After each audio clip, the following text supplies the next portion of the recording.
Buena tarde, noche para todas las personas que nos acompañan en esta jornada académica de la Fundación Excelencia, Liderazgo y Transformación.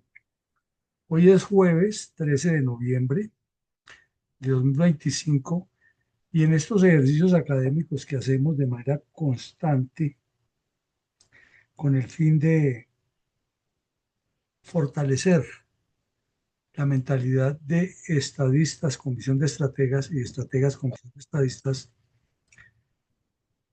de todas las personas que nos acompañan, tanto en la sala como a posteriori, en la visualización de los documentos.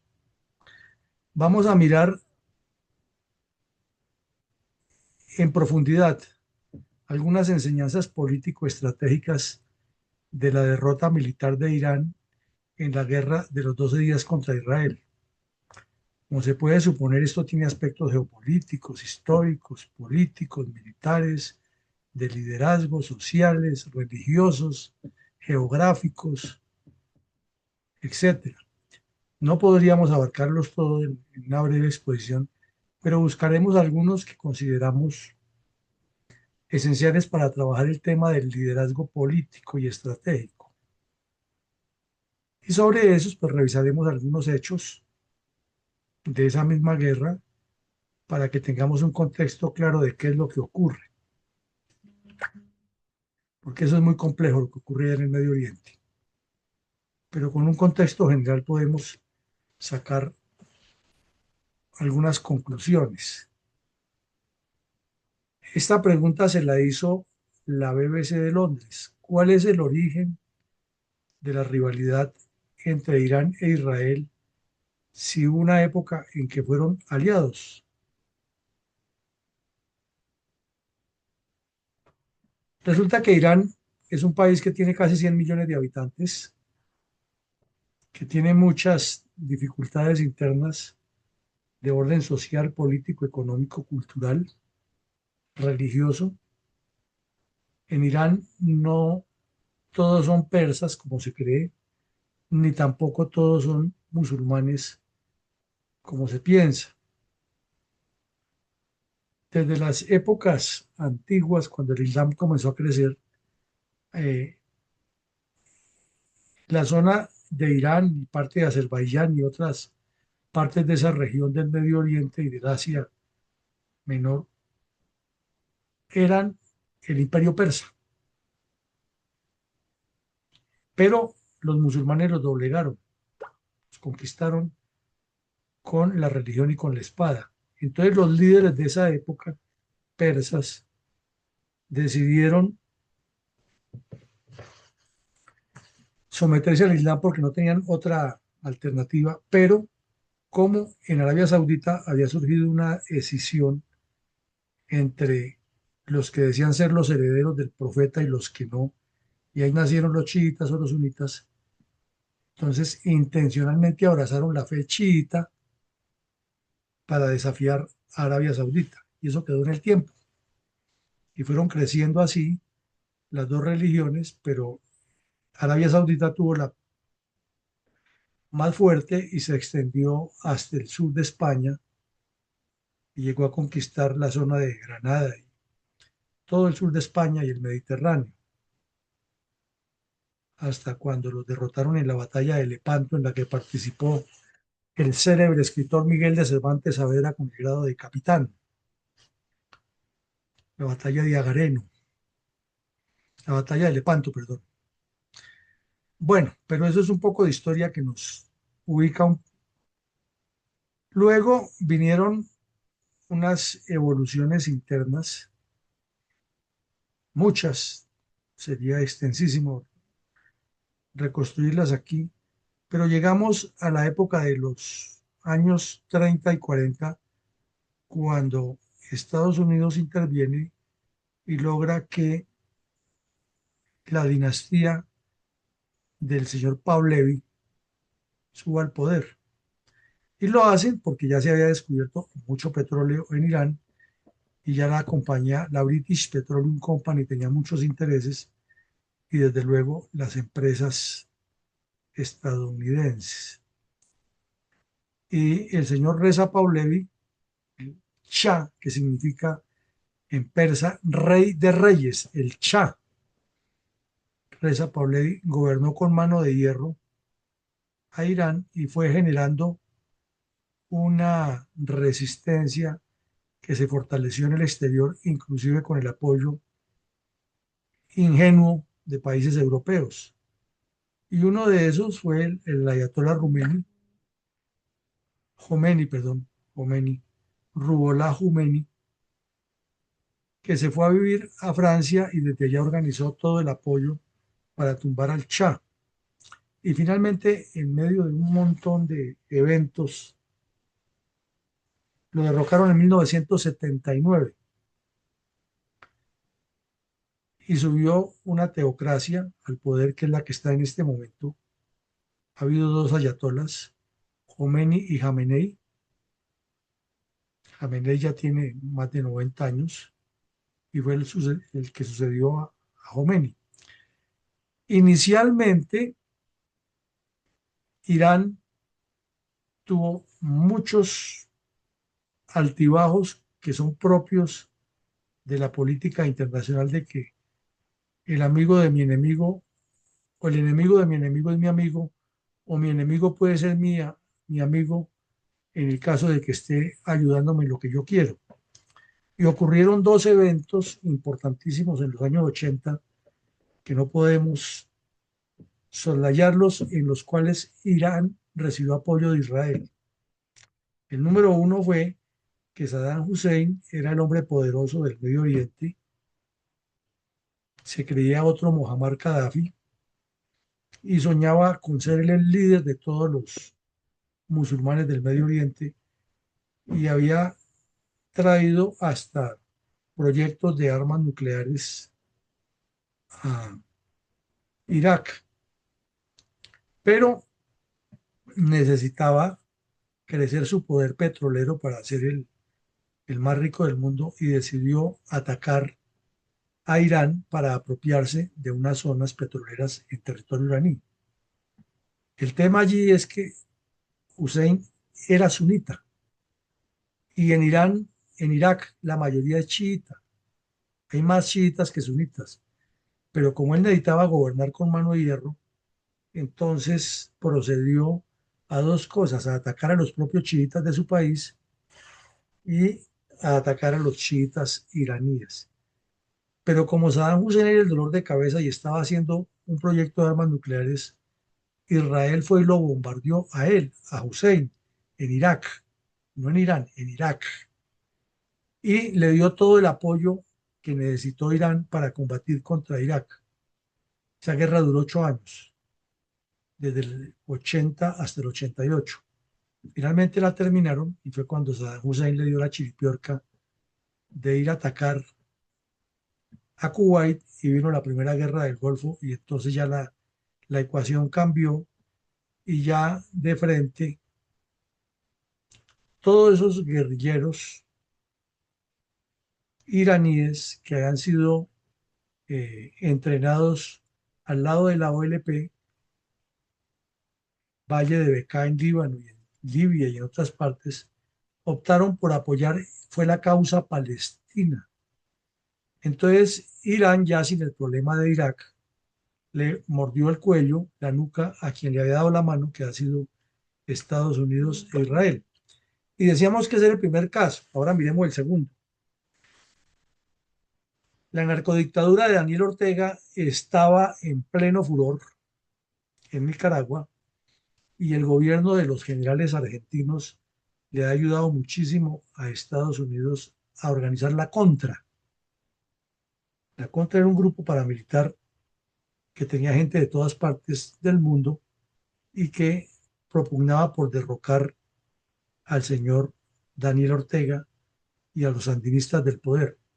Y a su vez los sandinistas recibían apoyo de Rusia y de Cuba.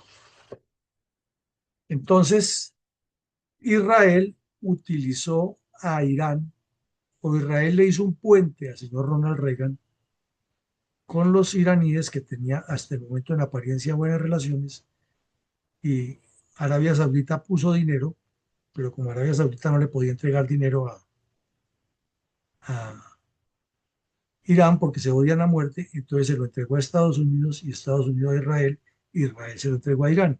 Y ese dinero terminó en manos de los contras para la lucha y una venta de armas y bueno, un ejercicio rarísimo que hubo ahí, un escándalo de la Madonna que se llamó el caso Irán Contras. Entonces, en esos dos casos, Irán estuvo del lado de Israel.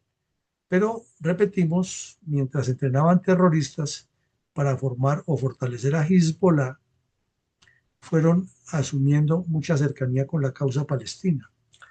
Y ocurrió un tercer evento, era que Estados Unidos tenía en el Líbano una base grandísima de Marines y en el año 83 unos terroristas pro-iraníes activaron unos camiones con bombas y mataron una gran cantidad de soldados de estos en unas barracas cerca del aeropuerto de Beirut.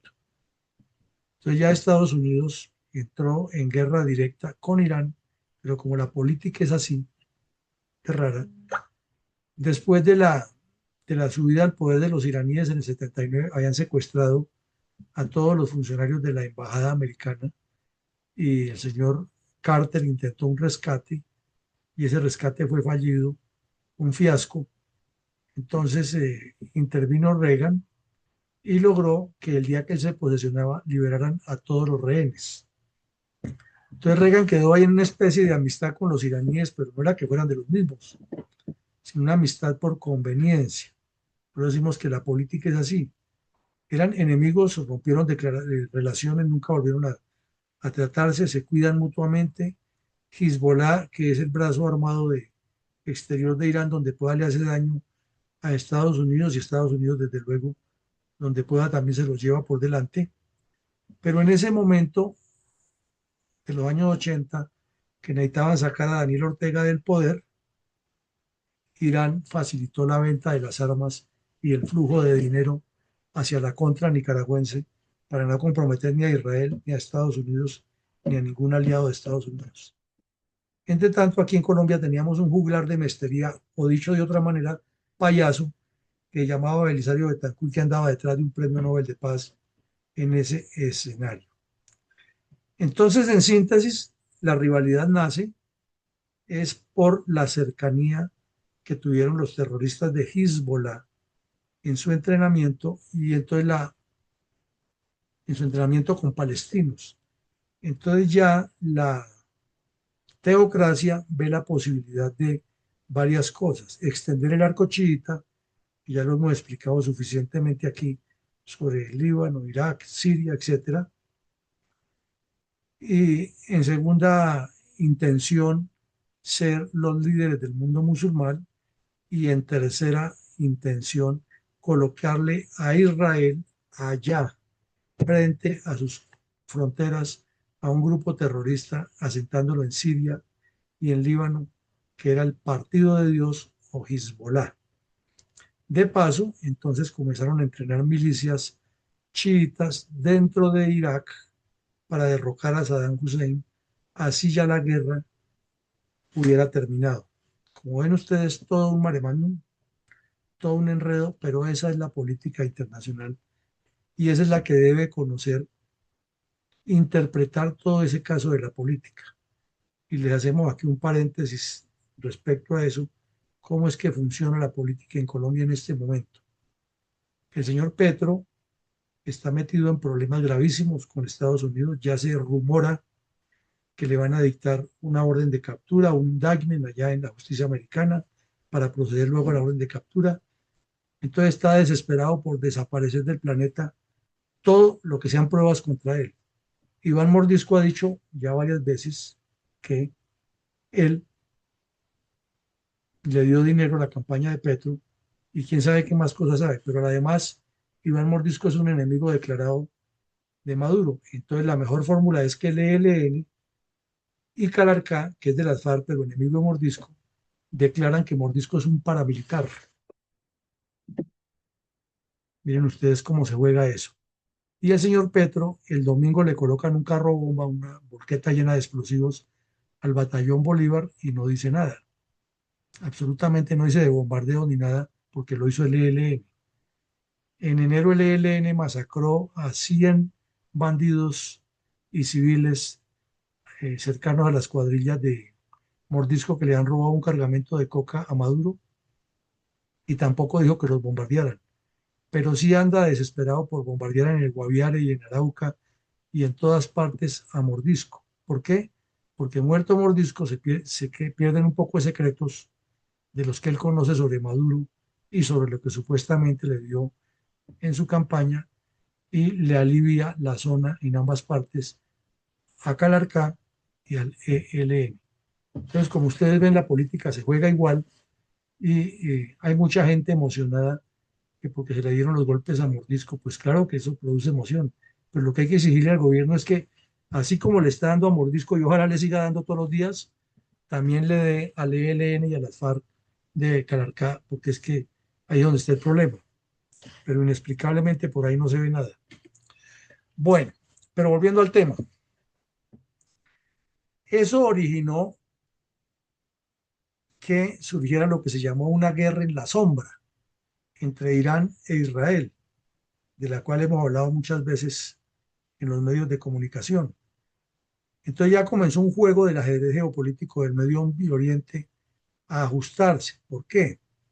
Porque primero vino la invasión de Estados Unidos a Irak, la segunda invasión, y el derrocamiento de Saddam Hussein. Entonces, para tranquilizar a los iraquíes, el señor Bush, hijo, les ayudó a que pusieran a un chiita en el poder, ya que, como ya lo dijimos, el señor Hussein era sunita, y lo pusieron. Entonces, recordemos aquí que hay barrios en Bagdad o comunidades en Bagdad y en las otras ciudades grandes de Siria, donde lo único que separa a chiitas y sunitas es una calle.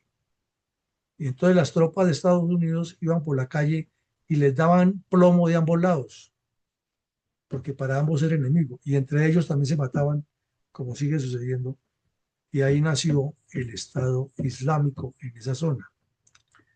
Otro detalle es que el Estado Islámico creó el, un, una nueva forma de lucha y había gente de los reinos sunitas del Golfo que lo financiaba, pero se convirtió en enemigo de Estados Unidos, de los kurdos, que algunos son sunitas y otros son mucho más liberales, pero son musulmanes la mayoría.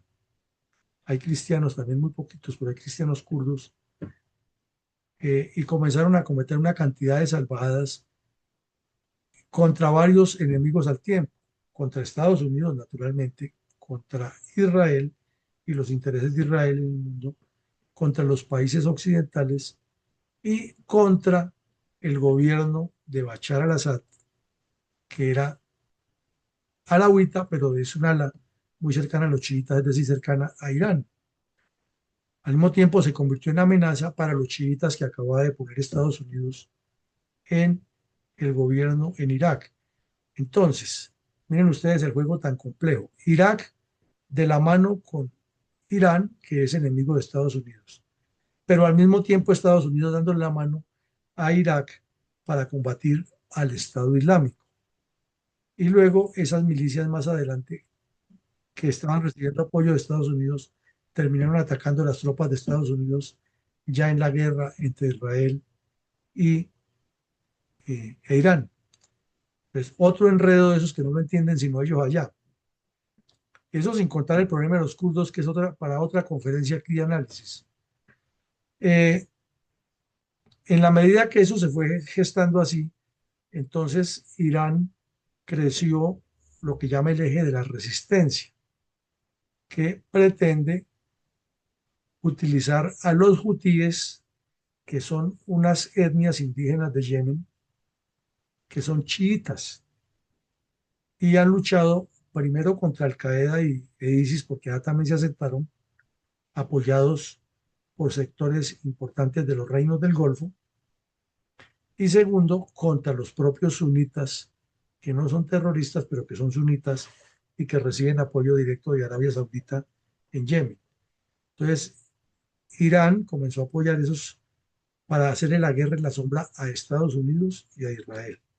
Siria, ni se diga, el señor Bashar al-Assad toda la vida fue enemigo a muerte de Israel y por eso durante los más de 30 años que estuvo este bandido en el poder en Siria, recibió muchas visitas de bombardeos y de acciones de comandos impresionantes de Israel para desbaratarle todos sus proyectos.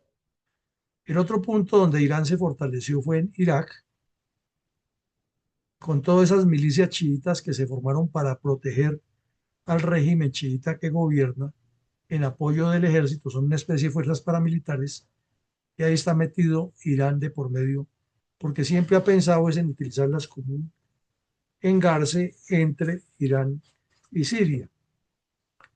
Gaza, entonces ya los palestinos, que la mayoría son sunitas, esto es curioso, la mayoría de los palestinos árabes son sunitas, no chiitas, son sunitas, pero Gaza se convirtió en su epicentro del negocio o del plan estratégico de Irán para derrocar a Israel. Entonces, por el norte, fortaleciendo una milicia que llegó a tener hasta misiles de altas capacidades, como lo hemos visto en otras presentaciones, y en la franja de Gaza, eh, a Hamas, que ya explicamos que nace como consecuencia de la ineptitud de Yasser Arafat y los delincuentes que lo acompañaban para organizar un gobierno que no fuera corrupto, que lograra civilizar desde la visión occidental a la franja de Gaza. Obviamente, durante todo ese lapso, Israel no se quedó quieto porque sabía qué era lo que pasaba y aquí hemos visto varios casos. Le hizo varias visitas a los depósitos nucleares, a los servicios de inteligencia, a los científicos, utilizó hasta pistoleros para, en plenas calles de Teherán, eliminar a científicos o personas que tenían que ver con los proyectos de desarrollo estratégico de seguridad iraní y guerra electrónica, de todo. Desde luego, estaban bien correspondidos porque los iraníes han andado en la misma, particularmente con el apoyo abierto de Rusia y se cree que soterrado de China y Corea del Norte. Al mismo tiempo, Irán entonces comenzó a desarrollar su proyecto nuclear, que eso es otro episodio aparte, otro tema para analizar, y la falta de carácter del señor Obama permitió que eso creciera y luego vino Trump a la topa tolondra y acabó con ese proyecto y dejó el mundo en vilo porque Irán siguió, como sigue en este momento, después de lo que pasó, desarrollando su tarea de convertirse en una potencia nuclear. Esta foto, como lo dijimos en CNN, es icónica y pasará a la historia porque es la peor humillación que ha tenido el ejército de Israel en toda su historia. En las otras guerras ha perdido gente, le han quitado armas, como normal de lo que pasa en una guerra, pero es que esta sí fue humillante. Les, los terroristas se apropiaron de 3 tanques de guerra y ahí los vemos, un poco de terroristas vestidos de civil cruzaron la malla, nadie los detuvo, asaltaron una base militar, mataron a todos los que estaban ahí y se apropiaron de los tanques de guerra. Los cogieron fuera de base. Entonces esta foto lo demuestra todo. Para no presentar las fotos escabrosas de los muertos, de los 1.200 muertos, porque eso es asqueante. Pero ¿cuál fue el rol de Irán ahí? Total. Irán le dio el apoyo, le dio el visto bueno, financió toda esa red de túneles, financió los campos de entrenamiento, les envió armas, municiones, eh, instructores. En Irán los ingenieros son muy buenos, son de los mejores del mundo para construir túneles. Han estudiado, porque es que Irán es un país que es casi todo montañoso y requiere mucho túnel para las carreteras y para su seguridad nacional. Hay muchísimos túneles y muy bien construidos. Entonces ellos fueron los que enviaron a Gaza a los ingenieros iraníes a que les enseñaran a los gazatíes palestinos cómo hacer esos túneles, esas fortalezas, y son miles de kilómetros de túneles que hay. Hay túneles que se dice que pueden andar vehículos a 120 kilómetros por hora en lapsos importantes de un lado a otro. O sea, eso es un trabajo de mucho tiempo. Y el dinero que les enviaba la ONU y Qatar, casi todo terminaba era en esto. En lugar de desarrollar a Gaza, la gente allá viviendo un mundo de atraso, mientras estos bandidos se ven bien robustos, bien alimentados y bien entrenados, preparados para hacer los daños. Entonces causaron ese golpe que no lo vamos a recordar aquí porque todos lo vimos. Eh, a partir de ahí se desató todo un problema con los proxies de Irán, particularmente con Hezbollah, y entre las cosas de resaltar fue que en la embajada de Irán en Damasco estaban reunidos varios generales de la Fuerza Armada iraní organizando los planes con Hezbollah y con Hamas para atacar a Israel. Los tenían monitoreados y en Tel Aviv estaban escuchando todo. Entonces, en plena reunión, el señor Netanyahu lo de un minuto y ordenó pasear echarles una rociadita. Destruyeron parte de la embajada iraní en Siria y eso pues motivó una respuesta abrumadora con misiles de parte de Israel, perdón, de Irán contra Israel. Entonces Israel no se quedó quieto y le hizo otra visita y comenzó a ablandarles la seguridad y los iraníes con su estulticia al estilo de Maduro, que no es sino que vengan aquí y aquí los acabamos, fueron y les destruyeron toda la capacidad de defensa aérea. Cuando se dieron cuenta ya no tenían defensa antiaérea y estaban expuestos a que siguieran los daños. Entonces, de la guerra en la sombra se pasó ya a unos hechos concretos. Luego hubo otros ataques mutuos y cada día la cosa era peor hasta el punto que el día que se posesionó el nuevo presidente de Irán, recordamos que estaban invitados a la ceremonia el delegado principal de Hezbollah y el delegado principal de Hamas y estaban alojados en un complejo militar de la más alta seguridad, donde no entra nadie después de haber pasado, sin haber pasado una cantidad de controles, y allí no tuvieron tiempo de montar en su caballo porque sendas balas les atravesaron sus corazones. Se murieron los dos. Entonces, Irán ya dijo que definitivamente era una guerra y se puso a atacar a Israel sin tener defensa antiaérea. Entonces Israel, que ya tenía unos planes muy bien montados, procedió a ir eliminando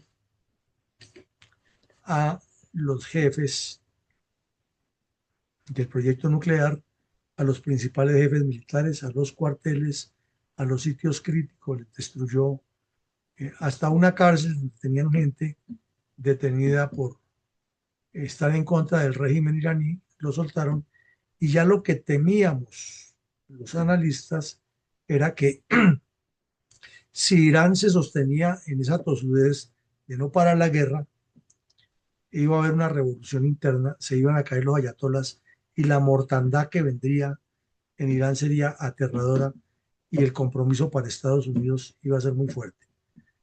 Entonces, lo sopesaron todo, pero miremos cómo ocurrió eso. El 13 de junio, Irán lanzó la cuarta oleada de misiles contra Israel, creyendo que iban a amedrentar a Israel, y pues con el apoyo de Estados Unidos y de Francia y del Reino Unido, la mayoría de esos misiles fueron interceptados. Algunos hicieron pequeños daños, causaron algunos heridos, si no estoy mal, uno o dos muertos, pero Israel les envió la respuesta, nunca se supo qué pasó, y vino otro ataque de Irán y mató a 8 personas y dejó 150 heridos en Israel. Entonces, Irán creía que iba ganando, prometía operaciones devastadoras, anunciaban que tenían unas armas muy especiales, estaban cañando, pero el riesgo era que sí tuvieran armas de las que llaman sucias. Entonces, Israel procedió a reaccionar con toda su capacidad y acometió una serie de acciones que son increíbles, causándole muchos daños a la seguridad y defensa de Irán. Entonces ya puso el escenario de otra manera. Como los proyectos nucleares todavía, por la forma en que están construidos dentro de esos túneles, esas montañas, todavía estaban vigentes y con una gran cantidad de información que tenía, el señor Netanyahu muy hábilmente metió a Donald Trump en lo que no se hubiera metido ningún otro presidente de Estados Unidos, que fue ir y lanzar unos bombardeos con aviones B-52 sobre la principal instalación nuclear que tenía Irán. Y de ahí para allá, eso es como la muerte de Jesús para unos y para otros. Unos dicen que se fue para el cielo y otros dicen que no, que Jesús no puede ir al cielo porque era un ser humano.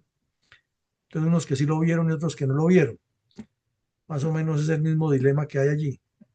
Estados Unidos en cabeza del señor Trump sostiene que definitivamente se acabó el programa nuclear de Irán y que con él esa decisión trajo la paz ya entre Israel e Irán, e inclusive hace poco se atrevió a invitar a Irán a que hiciera parte de las negociaciones de Gaza, algo que vemos completamente ilógico.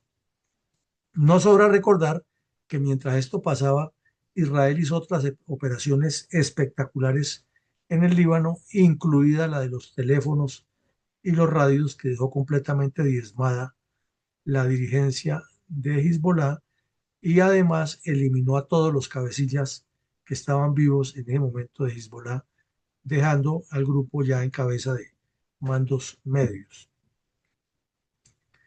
Entonces, ahí ese lapso son 12 días del 13 de junio al 25 de junio, cuando el señor Trump sale y dice que ya todo estaba bien, todo bien, todo bien, como el pibe Valderrama, y que él era el hombre que se merecía el premio Nobel de Paz porque ha resuelto otra guerra. Del dicho al hecho hay un trecho grande, pero eso es lo que dice Trump.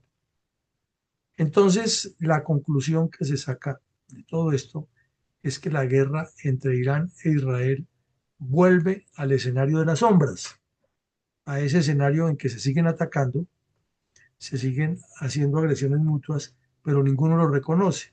Distinto a la de los 12 días que ya fue de frente, que se mandaban misiles y se decía hay que destruir al odiado enemigo judío, y los otros decían hay que seguir ablandando al proyecto nuclear de Irán, que es la amenaza contra Israel.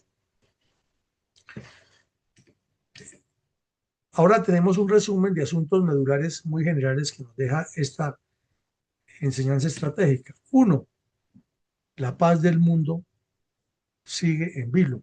No se ha resuelto nada. Reiteramos, una cosa es la proactividad, el mensaje positivista, el mensaje de que todo va muy bien que da la Casa Blanca en cabeza de Donald Trump, pero otra cosa es lo que se vive allí en el terreno en donde cada quien tiene sus intereses y cada quien sabe que el otro no va a ceder. Dos, todos los actores inmersos en todo este enredo que vemos aquí, geopolítico, buscan sus propias ganancias.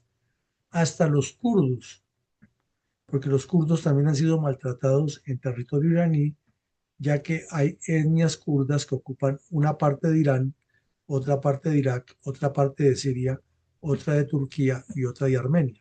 Ese era un pueblo que tenía todo su territorio, que nunca ha sido reconocido como Estado y que en las reparticiones arbitrarias que hicieron las potencias luego de las guerras, trazaron líneas rectas o distribuyeron territorios y los metieron a ellos en esos territorios sin ser ni iraquíes, ni iraníes, etcétera. Aquí hay que resaltar algo que ya lo vimos, no, lo resaltamos en la semana anterior, cuando estudiamos la personalidad del liderazgo estratégico de Netanyahu. Y es un genio que no es tan transparente como quisiera verlo mucha gente. Eso es otra cosa y es otro tema. Pero que el hombre es genial para urdir maniobras político-estratégicas, eso no tiene la menor discusión. Tener la habilidad de meter al presidente de la potencia más importante del mundo del lado de él y dejarlo comprometido en una guerra en la que una gran cantidad de presidentes no se habían querido comprometer, sino que seguían con el tema de la guerra en las sombras, tiene un peso específico y por eso no nos extrañaría que vuelva y se lance de candidato y vuelva a ser elegido primer ministro. Otra realidad es que Estados Unidos ya se metió y puso en riesgo a casi 400 millones de estadounidenses que viven dentro de su territorio o en el mundo, porque para los terroristas de Hezbollah, todo lo que sea estadounidense es objetivo para ellos, tanto las personas como las propiedades, como los recursos, como los proyectos. Entonces, lo que hizo el señor Donald Trump es otro salto al vacío de los que hemos dicho que hizo, igual que el de la paz en Gaza. Es que él puede decir muchas cosas, pero hay que ver es qué están pensando los otros y cómo actúan los otros. Aquí él se inmiscuyó pensando que con la fuerza, la demostración de fuerza, sometería a Irán y que de ahí para allá todo va a ser como él lo diga. Pero decían los viejos arrieros que una cosa piensa el burro y otra que lo estén jalmando. Queda dos incertidumbres complejas. Una es Siria, que vamos a estudiar la mañana o en estos días. Vamos a estudiar el caso de Siria con el señor que ganó allá. Y otra es qué va a pasar con Hezbollah y con los hutíes, hacia dónde apunta la intención de esta gente, porque Hezbollah no ha desaparecido. Israel la golpeó muy duro. Israel lo sabe, están una parte en Siria. Se supondría que este señor, que es sunita y que fue terrorista de Al-Qaeda, que ahora gobierna en Siria y que ahora es amigo de Estados Unidos, va a colaborar a combatir a Hezbollah dentro de Siria, pero ya no la puede combatir dentro del Líbano. El Líbano no tiene ninguna capacidad, pero es que entregarle dinero y recursos al Líbano, eso es como echar agua entre un costal roto, pasa derecho. Los hutíes hace ya más o menos un mes que no volvieron a atacar embarcaciones en el Mar Rojo, pero están ahí, son enemigos declarados de Estados Unidos, de Israel y Arabia Saudita, y en cualquier momento pueden revivir hechos de violencia. Aquí otra enseñanza, uno escucha por ahí hasta por los medios de comunicación o habladores que entrevistan, es que Rusia le promete que le va a dar armas a Venezuela para enfrentar a Estados Unidos. No se dan cuenta que si teniendo a Siria, que les permitió tener hasta una base en el Mediterráneo, y cuando se tomaron el poder los terroristas de sunitas, lo dejó solo y abandonó Siria. Cuando Estados Unidos y Irán volvieron trizas a Irán, tampoco los apoyó, y eso que Irán les había enviado miles de drones para que agredan a Ucrania. Entonces, si no lo hace allá con gente que le ha dado tantos apoyos tan vehementes y tan verificables, que se va a poner Rusia a meterse en problema a apoyar un bandido como Nicolás Maduro, que se muera. Y no es muy posible, aunque todo puede ocurrir, que le diera un asilo político porque no querría tener ese problema tan directo con Donald Trump. Así es de que si dejó solo a Irán y a Siria, lo obvio de esperar es que también deje solo a Venezuela. El otro asunto medular es que ocurrió la reunión de la ONU de 2025, no tuvo ninguna trascendencia.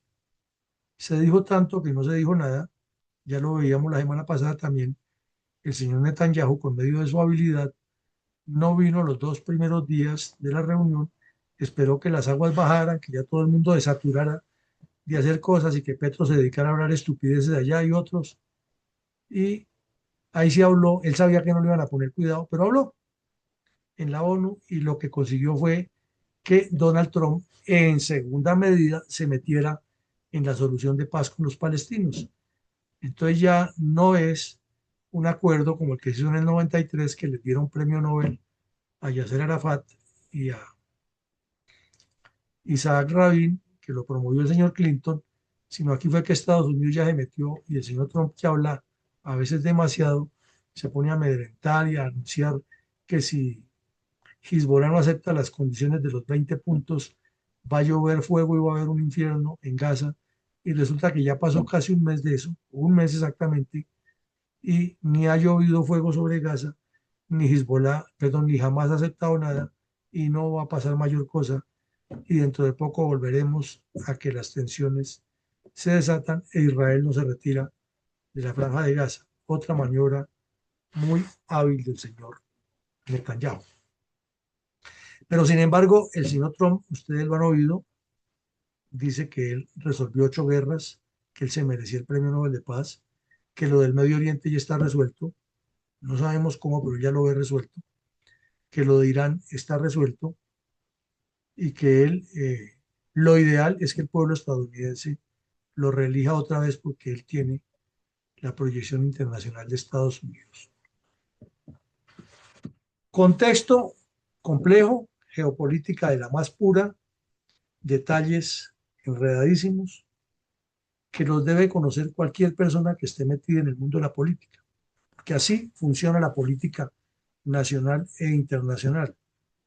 No es solamente de candidaturas o de adherencias, porque no ni siquiera militancias, en grupos, argumentando que porque ya está en ese grupo tiene las ideas claras y sobre todo la unidad, la contextualización para hacer proyectos.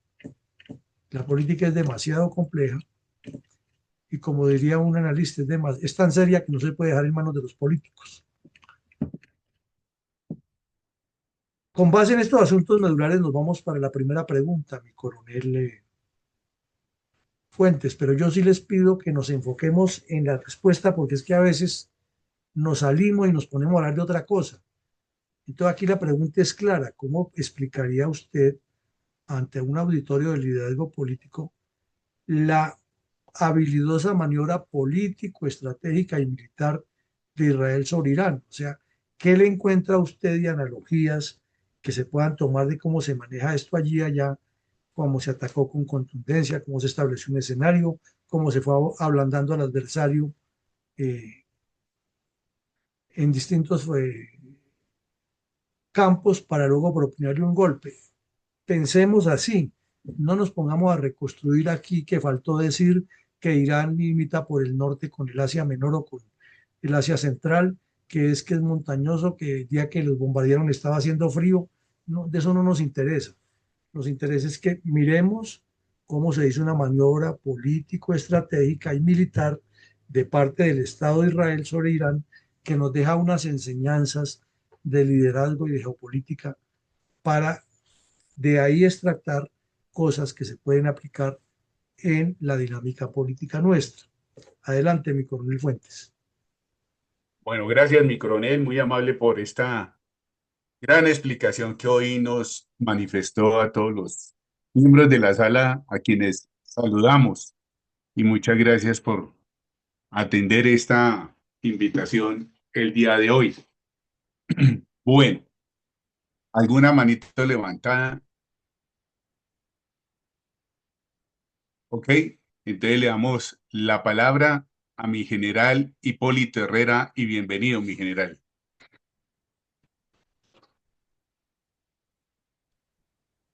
Muy buenas noches, señor Coronel Fuentes. Buenas noches, mi coronel Villamarín y todos los asistentes a nuestra aula virtual.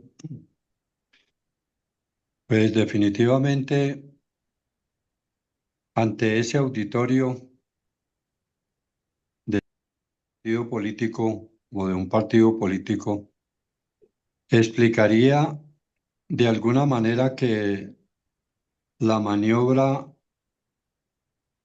político-estratégica y militar de Israel y las enseñanzas que nos deja.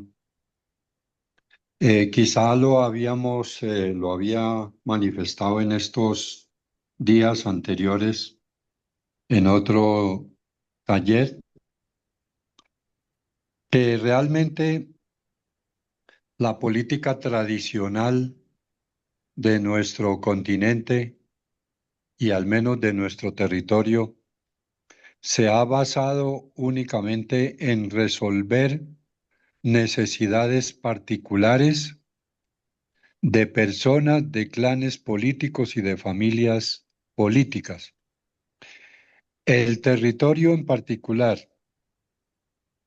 y la población, creo, me atrevo a decirlo, nunca le hemos importado para orientarla eh, geopolítica y estratégicamente hacia el bien común,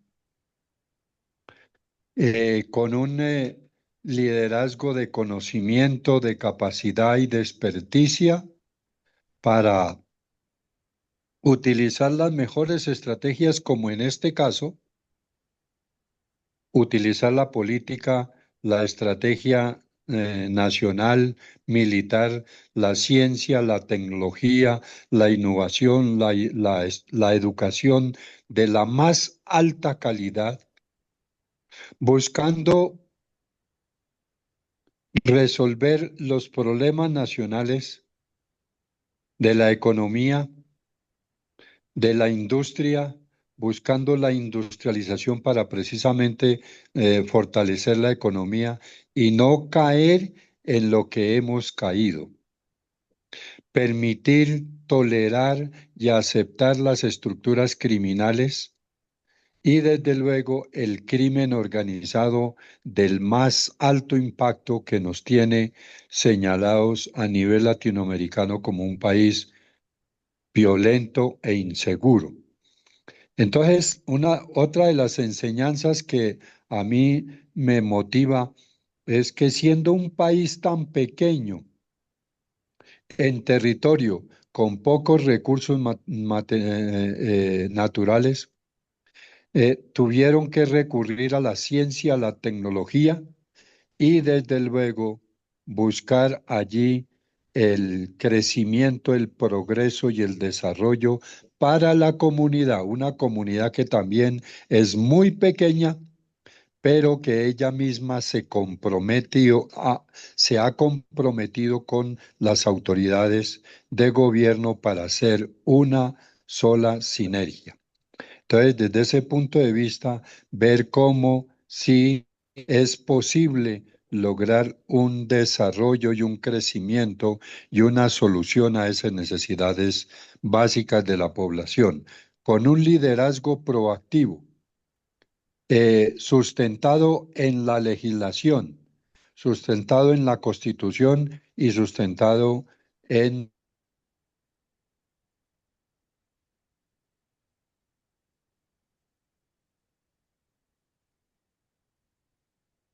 General, general, creo que tiene problemas de audio. General, creo que se le fue la señal. Agradecemos mucho, mi general Hipólito Herrera, su concepto. Muy cierto. Mientras que Israel geográficamente, un país tan pequeño, nosotros no hemos sabido apreciar muchas veces el valor tan grande que tenemos de nuestras riquezas. Eh, por favor, adelante, mi coronel Iván González, que tiene la manito arriba y bienvenido. Gracias, mi coronel. Buenas noches para todos.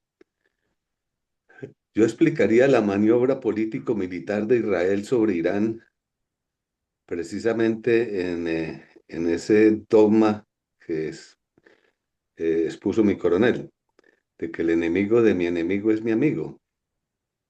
Pues Israel, ante la magnitud de su enemigo Irán, pues se buscó un buen amigo, haciéndolo enemigo de su enemigo. a los Estados Unidos. Y entonces de esa manera pudo compensar precisamente esa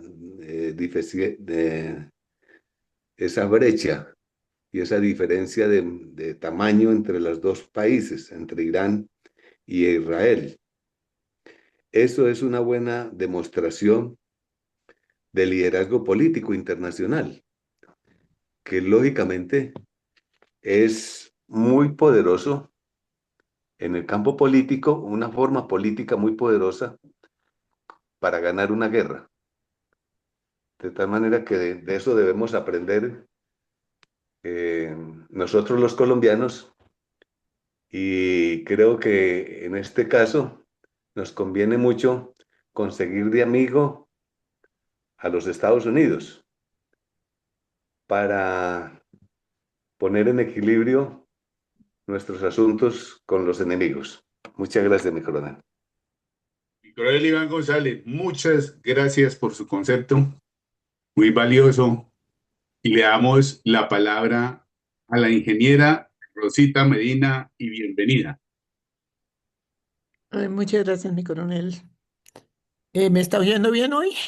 Perfecto, perfecto, como un cañón. Espero que no sea como tanto. Bueno, muchísimas gracias. Mi concepto probablemente no muy ortodoxo. Entiendo que si bien es importante que todos los miembros de un Estado, y todos somos miembros de un Estado, tengamos esa capacidad de estadistas con visión de estrategas, que es lo que pretendemos acá en Fundel con estos eventos académicos. Y en el día de hoy, esta explicación de lo que significan las enseñanzas de esta guerra de 12 días entre Israel e Irán probablemente son más importantes para los profesionales de militares. Sin embargo, me luce porque yo soy una persona de la ciencia y de la tecnología. Por supuesto, me falta mucho para tener la capacitación militar que tienen ustedes. Entiendo que las estrategias también elaboradas desde el punto de vista militar se vuelven, cuando la manejan los políticos, un simple bla, bla, bla para engañar a la gente.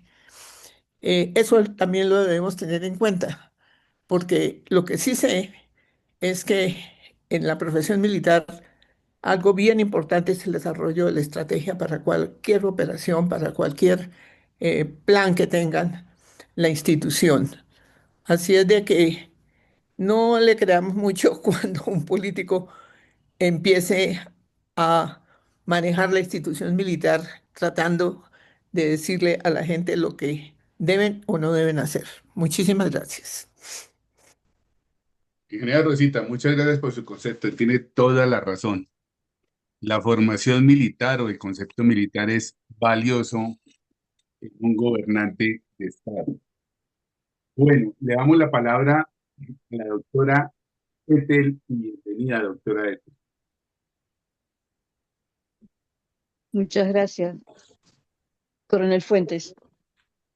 Y saludo al aula magna de la Fundel y al señor presidente, coronel Villamarín. Es muy buena la propuesta de esta pregunta. Yo voy a las raíces de Israel, quienes han sobrevivido a los campos de concentración. Otra que estrategia geopolítica tuvieron que aplicar, que comían un trozo de cebolla por día para mantenerse, con el gran conocimiento que tenían de que eso era suficiente para sobrevivir. Entonces mi conclusión es que en las habilidades político-partidarias, en la actualidad, desde ese fondo que sufrió tanta gente en un genocidio tan grande, se ha forjado es la piedra fundamental de ser el ejército más temido en todo el mundo, el de Israel, por lo poderoso que soy. Así que es de esperar como ver la película en avant premier, lo que hizo, y seguramente que conversando es dominante, dominante, soberbio, de inteligente, cuando tuvo que poner las cosas en el punto que están ahora. Eh, si algo hay que aprender es eso, a valorar desde las falencias cómo hacer ese puente de sobrevida, y es la explicación de cómo se procede en estos casos tan delicados, nada menos que en la guerra. Muchísimas gracias. Muy cierto, doctora Ethel. Muchas gracias. Muy amable por su concepto, muy valioso. Le damos la palabra a mi coronel Jairo Delgado, Jairo Giraldo Delgado. Muchas gracias. Bueno, yo en un auditorio de liderazgo de un partido político en Colombia, eh, para poder explicar precisamente esa habilidad y maniobra estratégica de Israel, es la capacidad que tuvieron ellos por la excelente inteligencia que manejan, de poder vincular a una potencia como los Estados Unidos, vendiéndole eh, el cuento, y lógicamente pues que no es cuento, sino que es en parte realidad, del peligro de Irán, como un país que tenía un armamento nuclear muy importante y que podría ser utilizado en contra de la humanidad. Entonces creo que esa habilidad de los israelitas para poder hacer eso es de admirar. Y es de admirar tanto que creo que lo que hizo Israel con Estados Unidos, sin meterlo en el cuento, es lo mismo que está haciendo Estados Unidos con el mundo en este momento, vendiendo supuestamente la idea del peligro del narcotráfico de Venezuela y Colombia, pero con una política estratégica y geopolítica totalmente diferente, que ya la vimos aquí, la explicó Luis Alberto, que lo que finalmente ellos quieren lograr es instalar una base militar en la Guyana británica y apoderarse del petróleo que fue encontrado recientemente, entre comillas, los yacimientos creo que más importantes de la historia de la humanidad. Pienso que lo explicaría de esa manera. Muchas gracias. Muy amable por su aporte, mi coronel. Toda la razón, sí, señor. Muchas gracias. Le damos la palabra, por favor, a mi coronel Carvajal. Gracias, buenas noches. Por favor, cedo el turno. Excusas. Gracias, mi coronel. Por favor, adelante, mi coronel Saavedra. Gracias, Nicolás. Buenas noches a la sala. La verdad, este taller de hoy eh, toca como otros también leerlos y volverlo a revisar, porque hay mucho para aprender y mucho y para poder entender cómo ha sido la evolución, el proceso de toda esta situación, y sobre todo comprender cómo juegan un papel importante, eh, algo que se ha repetido como en esta charla hoy, lo de saber utilizar al enemigo de mi enemigo. Y yo lo que le diría a estos partidos políticos, que el mayor éxito de esa maniobra político-estrategia militar de Israel es que ha sentado a las partes, a todas las partes comprometidas en el conflicto, están sentadas en la misma mesa. Y esa es la enseñanza número uno que debemos tener si nosotros quisiéramos desarrollar eh, una política de seguridad nacional. Hoy concienciamente tuve la oportunidad de una charla y indiscutiblemente no la hay una política de seguridad nacional. Entonces, lo que hizo Irán es sentarse, reunir a todos, comprometer a todos y como un todo, como un país unido, definir lo que se quiere hacer. Y indiscutiblemente, por supuesto que también aprovechar su situación con sus aliados. No se trata de si convencer o involucrar a otros países, son sus aliados y los aliados son para utilizarlos. Si él tuvo a su aliado Estados Unidos, su aliado Reino Unido, su aliado es Francia, pues él lo pone también en la mira para que le ayuden a sus situaciones. Y eso es lo que tenemos nosotros que aprender. Tenemos es que buscar unir y no dividir para poder determinar los objetivos. Y eso fue lo que él hizo. Una vez sentados todos en la mesa, dijo cuáles son los objetivos. Pues el objetivo más importante, el programa nuclear que tiene Irán, debilitar su capacidad militar y desestabilizar su situación o su régimen que tiene. ¿Y cómo lo hizo? Con el apoyo de las demás personas, ataques aéreos concretos, operaciones de inteligencia, que es lo que permiten llegar hoy por hoy. eh, la guerra está cambiando y el sentido de la guerra está cambiando de una manera que el solo uso de la inteligencia artificial, el uso adecuado de esa, nos permite que las operaciones sean más concretas, más exactas. Y eso son lo que él con de la mano hace con los ciberataques que han realizado a Irán. Entonces, para mí esa es la enseñanza.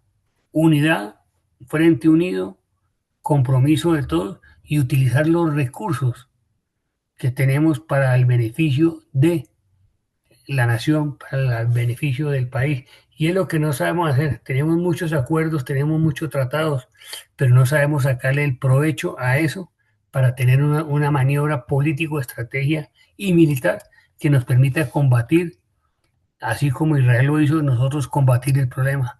Porque el problema no es solamente lo que vemos nosotros de grupos subversivos, tenemos mucho más problemas y más importantes o de mayor talante que los mismos grupos subversivos. Y mientras no tengamos el convencimiento que lo tenemos y lo que podemos hacer todos, no vamos a avanzar.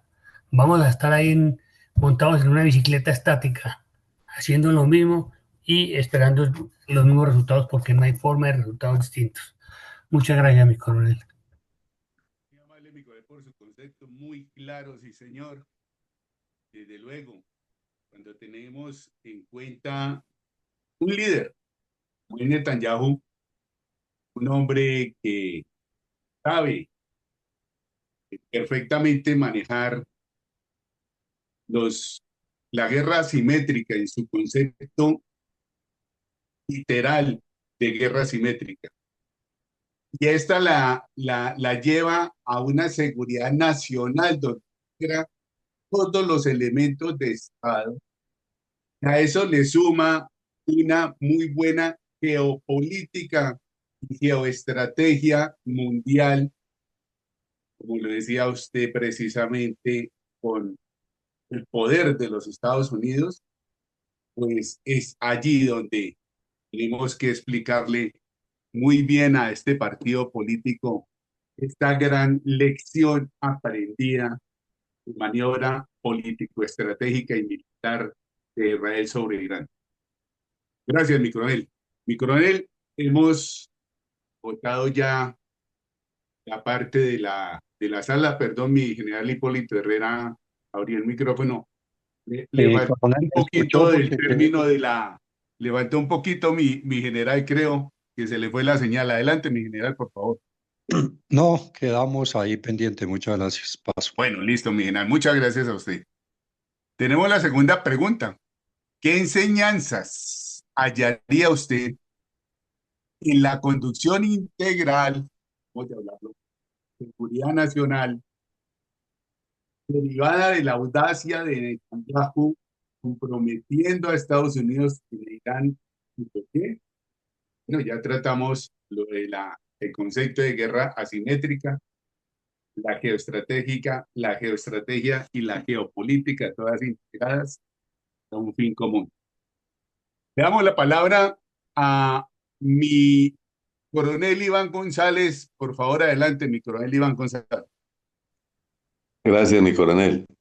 Pues la principal o las principales enseñanzas en la conducción de la seguridad nacional es de que los colombianos tenemos que aprender de que, primero, que en la política no puede estar alejada totalmente de la milicia, porque no puede haber política de seguridad nacional si no hay milicia que defienda a la nación. Y lo contrario, que no puede haber milicia que ignore los asuntos políticos, ideológicos, humanísticos y sociales de ese pueblo que tiene que defender. Entonces, que tiene que haber un lazo muy cerrado y muy coordinado, muy armonioso entre política y milicia y política. Porque si mutuamente cada uno se rechaza, aísla, separa, entonces ese rompimiento es plena debilidad. Si Netanyahu ha tenido fortaleza, es precisamente porque ha tenido bien unido y entendido esas dos ideas. Muchas gracias, mi coronel. Usted, mi coronel, muchas gracias. El arte de la guerra. Hay que conocer nuestro poder. ¿Qué poder tenemos nosotros sobre la amenaza? Y es allí donde sabemos si con nuestro poder estamos empoderados, estamos debilitados. En este caso, Israel tuvo un gran poder para llevar a cabo todo este trabajo tan importante. Gracias, mi coronel Iván González. Por favor, adelante, doctora Ete.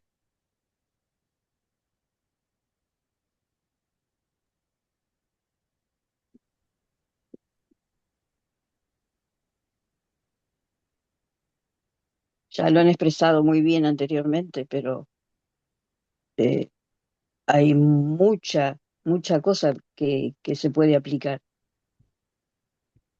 Y a- reforzar la seguridad nacional o ponerla en acción vincula la defensa de una nación.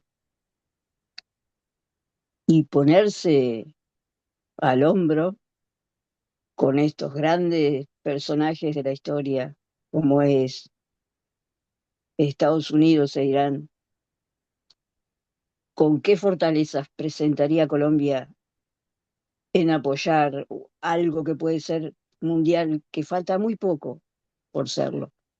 Eh, Hay mucho que aprender, geopolítica principalmente, porque si todos los partidos políticos están tan apersonados en que les permitan serlo y están al frente también de un Estado en unión y se dejan de lado muchas cosas, pero tiene que primar la bandera que defienden.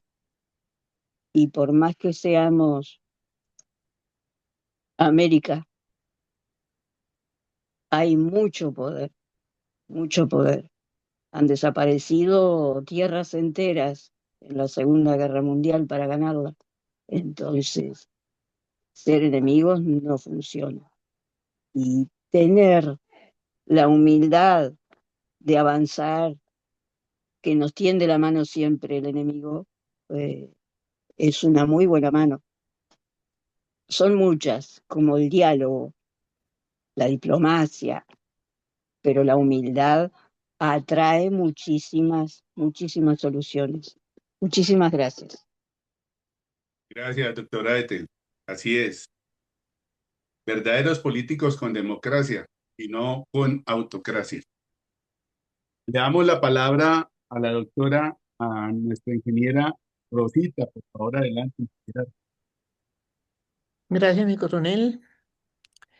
Eh, Entendiendo que el objetivo fundamental de cualquier gobierno es el bienestar en todo sentido de la ciudadanía y la seguridad de esa ciudadanía,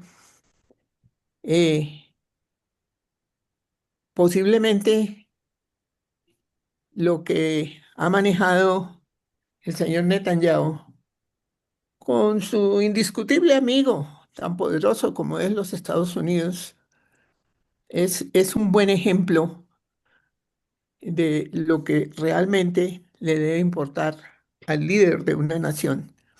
Personalmente soy admiradora de Israel por su desarrollo magnífico en ciencias y tecnología y soy una admiradora del señor Netanyahu, que probablemente como todos los seres humanos tiene sus fallas, sus errores, pero que es un hombre de una cultura extraordinaria e inclusive en el concepto de muchos analistas es un verdadero estadista y estratega. Así es de que eh, la enseñanza fundamental de toda su actuación es que un líder tiene que preocuparse es por el bienestar integral de sus ciudadanos. Muchísimas gracias. Usted, ingeniera Rosita Medina, muy amable. Por favor, adelante, mi coronel Carvajal. Gracias. Cedo el turno. Gracias. Ok, mi coronel. Por favor, adelante, mi general Hipólito Herrera. Muchas gracias, señor coronel Fuentes. Pues fundamentalmente una de las enseñanzas es que en un país sus autoridades y poderes pues deben de partir en principio de un plan estratégico de Estado de mediano y largo plazo, que sea establecido a conciencia y que la población sea partícipe y sea consciente que el resultado va orientado hacia su bienestar general. En segundo lugar, cómo es de importante fortalecer la cooperación y las alianzas estratégicas para poderlas utilizar en su debido momento. También conocer las capacidades y las debilidades, porque de una y de otra, en un momento determinado, son definitivas para saber el resultado que podamos tener ante un evento inesperado o planeado. De igual manera, la capacidad de anticiparse y de prepararse, que todo depende del plan estratégico, porque necesariamente si no se tiene el plan, si no se tienen objetivos definidos, estratégicos, dentro de los cuales incluya la cooperación nacional e internacional y de vecinos, pues definitivamente el resultado ya se conoce. Entonces, esto nos lleva precisamente a saber cuál va a ser el resultado. Y necesariamente recurrir al liderazgo positivo, tanto del mandatario nacional como de los aliados estratégicos, y de ese liderazgo al lograr utilizarlo, qué resultado positivo sobre todo o negativo nos puede generar. Muchas gracias.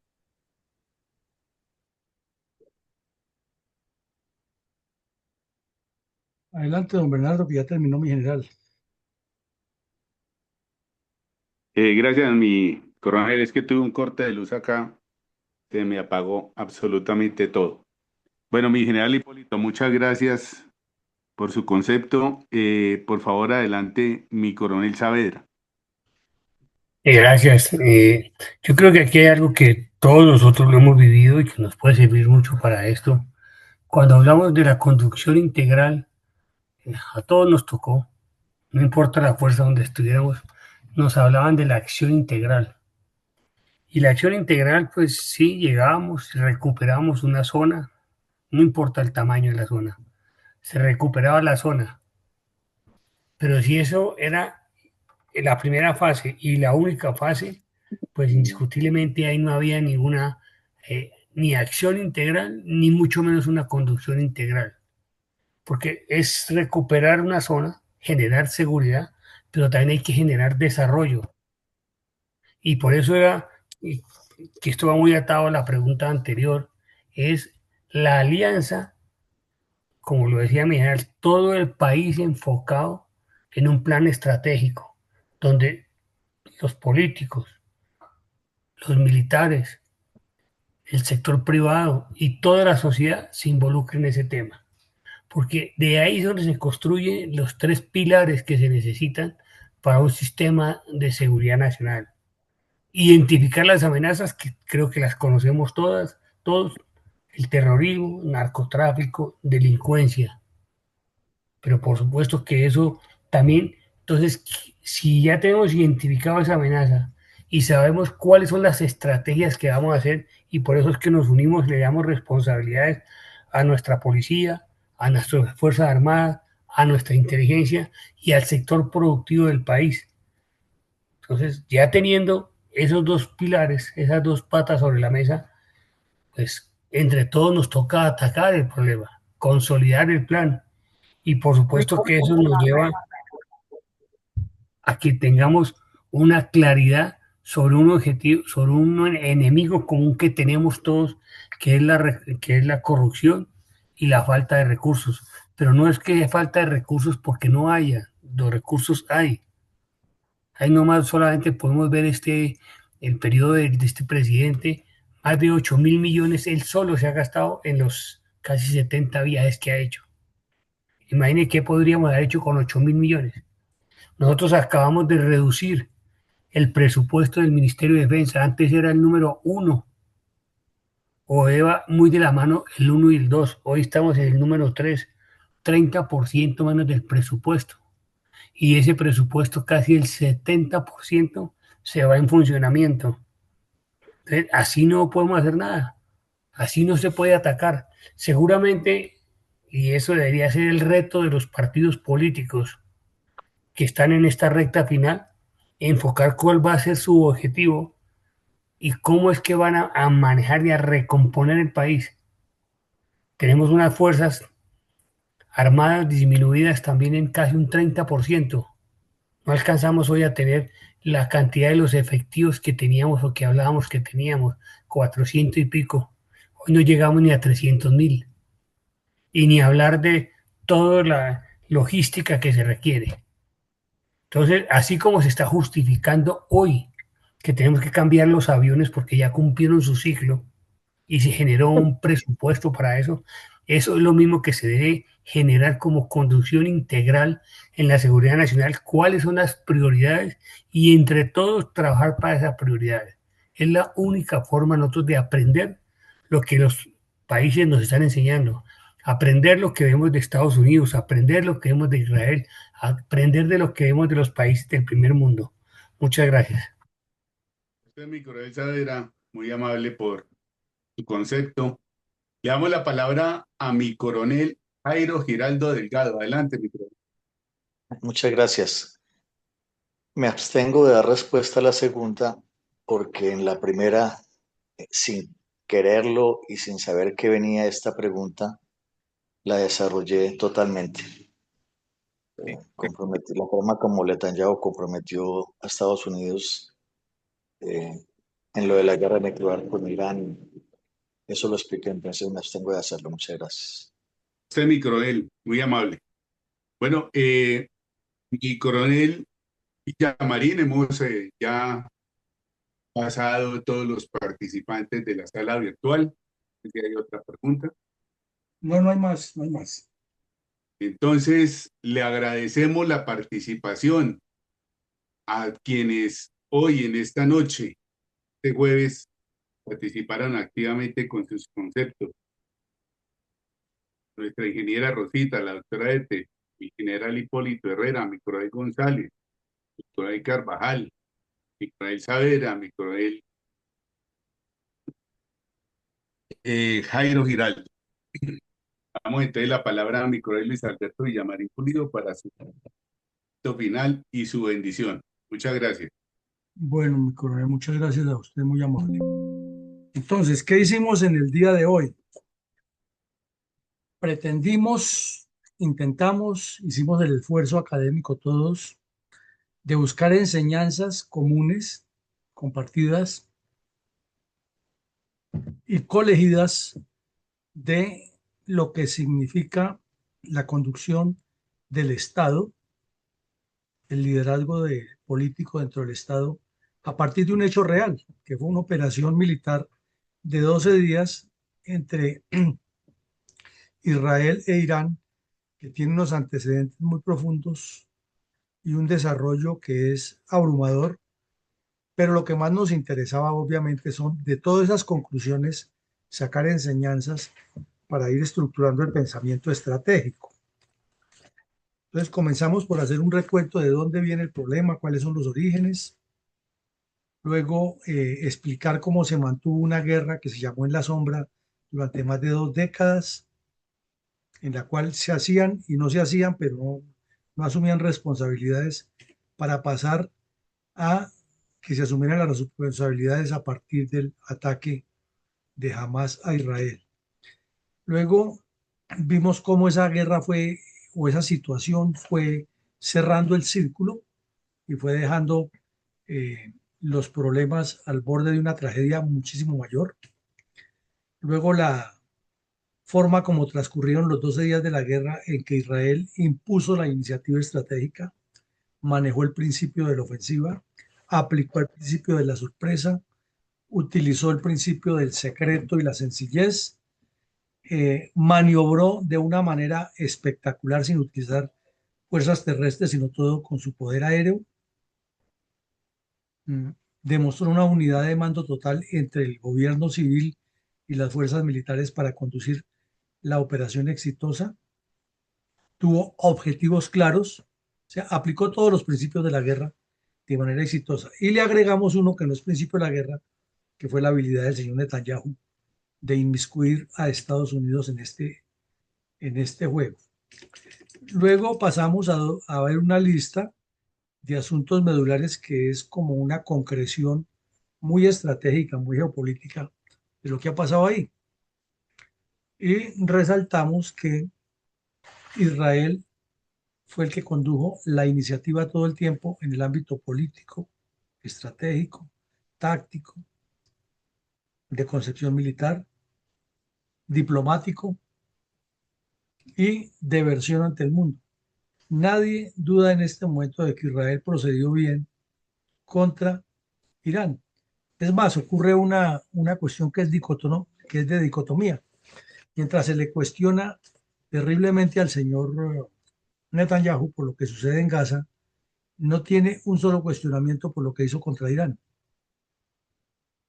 Entonces, es otra de las maniobras inteligentes de cómo este hombre maneja la información pública, maneja los medios de comunicación y sin hablar tanto.